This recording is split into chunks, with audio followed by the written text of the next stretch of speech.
vienen entonces lo que se conoce como los escritos, los documentos escritos, que son algunos de profecía y otros de historia.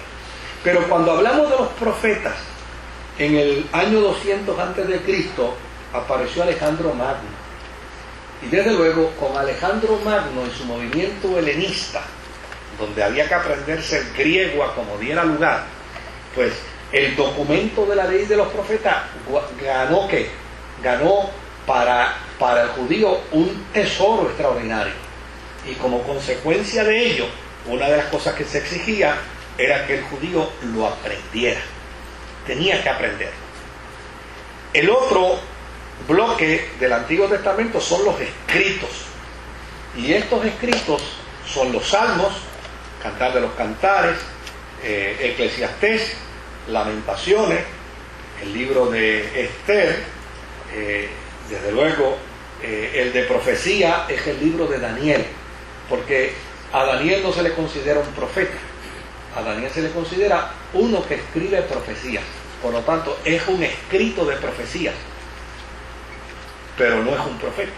Nosotros le llamamos profeta, pero es uno que escribe profecías, que era más un visionario que un profeta. Acuérdense que el profeta era el Nabí, el que le prestaba la boca a Dios. Pero el que escribía las visiones, pues realmente no necesariamente era un profeta, podía ser un visionario. Y entonces están los libros de historia, que son Esdras, Nehemías y las crónicas, etcétera, etcétera. Cuando uno mira el Antiguo Testamento, uno encuentra entonces que hay allí 39 libros. ¿Qué hizo cada iglesia con el aparato bíblico? Pues mire, si toda la cristiandad se hubiera puesto de acuerdo para, ¿verdad? Por aquello de bendito, mira este papelito, lo escribieron también gente del pasado, vamos a incluirlo ahí. Pues si todo el mundo hubiera cogido la pena puertorriqueña, ¿verdad? Del ay bendito, probablemente la Biblia hoy tuviera como 200 libros. Y usted se imagina cargando una Biblia como de 200 libros. Pues sería un gravísimo problema. Pero tanto el pueblo de Israel dijo, no, nosotros vamos a cerrar nuestro canon con 39 libros. Y se acabó. Claro, pero cuando se va a traducir la Biblia del hebreo al griego, se traen a 70, se llevan a Alejandría, a Egipto, a 70 judíos, y se les dice, ustedes van a traducir la Biblia. Pues estos judíos, desde luego, están en un proceso de traducción. Pero mira, hay unos libritos más allá que también tenemos, que si quieres se los traducimos también. Era parte del buen negocio, ¿no?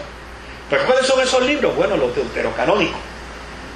Pues tráelos para acá y también vamos a traducirlos. Y los tradujeron y entonces los insertaron dentro de los 70, de la traducción de los 70, que era la traducción que se utilizaba en Israel en el momento, básicamente en el momento en que Jesús empieza su ministerio, porque esta traducción fue 200 a 300 años antes que Jesús. Pero los hebreos de Jerusalén miraban la Biblia de los 70 como, quédate ahí, está bien, ustedes nos tradujeron, muchas gracias por el esfuerzo, pero nuestra Biblia tiene solamente 39 libros. Ahora, no solamente Israel produjo los 7 deuterocanónicos, Israel produjo un montón de libros deuterocanónicos. Lo que pasa es que no se les dio validez, ni se les reconoció por los hebreos, ni tampoco se les reconoció por los traductores de los 70. Por lo tanto, desaparecieron sin que nadie les reconociera. Y lo mismo sucedió con el Nuevo Testamento. El Nuevo Testamento, oiga, después que empezaron a descubrirse que el medio de comunicación de la iglesia era por carta, escribía carta a todo el mundo. Y lo interesante era que escribían las cartas a nombre de quiénes, a nombre de los apóstoles. Entonces, si la iglesia hubiera dicho, ay bendito, pero fíjate este documento, sabrá Dios, ¿verdad? Eso fue Jacinto que lo escribió, pero él tenía bueno, vamos a meterlo ahí. No, la iglesia dijo, no, mira, nosotros no podemos hacer eso. Nosotros tenemos que trabajar con los documentos, número uno, que sean cercanos al tiempo del origen de la fe.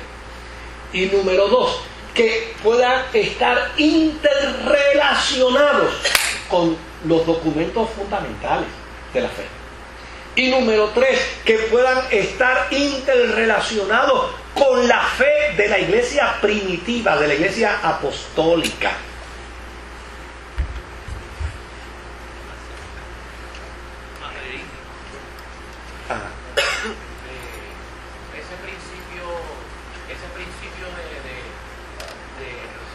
De los hebreos, Ajá. en hacerle siempre contarle sus padres a sus hijos, Sí. o sea, esa tradición que ellos tenían, ese principio que ellos tenían Sí, la tradición oral. La tradición oral esa es la que no hace que se pierda. Exactamente. La información. Esa es la que mantiene viva la palabra, la ley, los profetas, los salmos, los escritos, todo. Esa es la que lo mantiene vivo.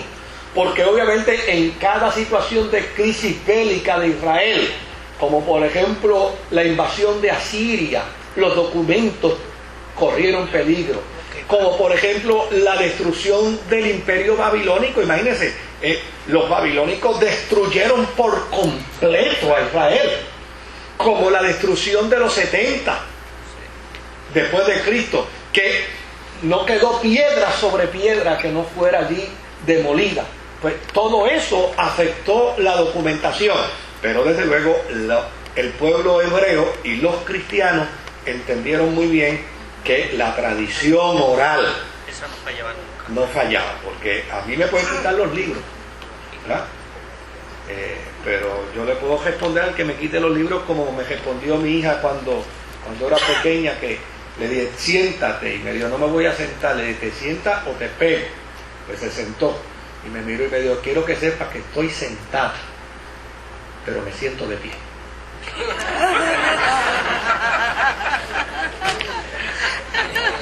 Pues mira, si la tradición oral, a mí me puede quitar el libro, pero si yo, claro, pasa que nosotros no tenemos una disciplina de tradición oral.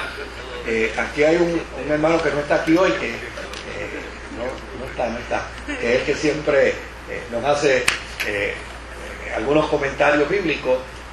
Pues mire, tal vez a usted le choque, pero ese muchacho se sabe libros de la Biblia de memoria.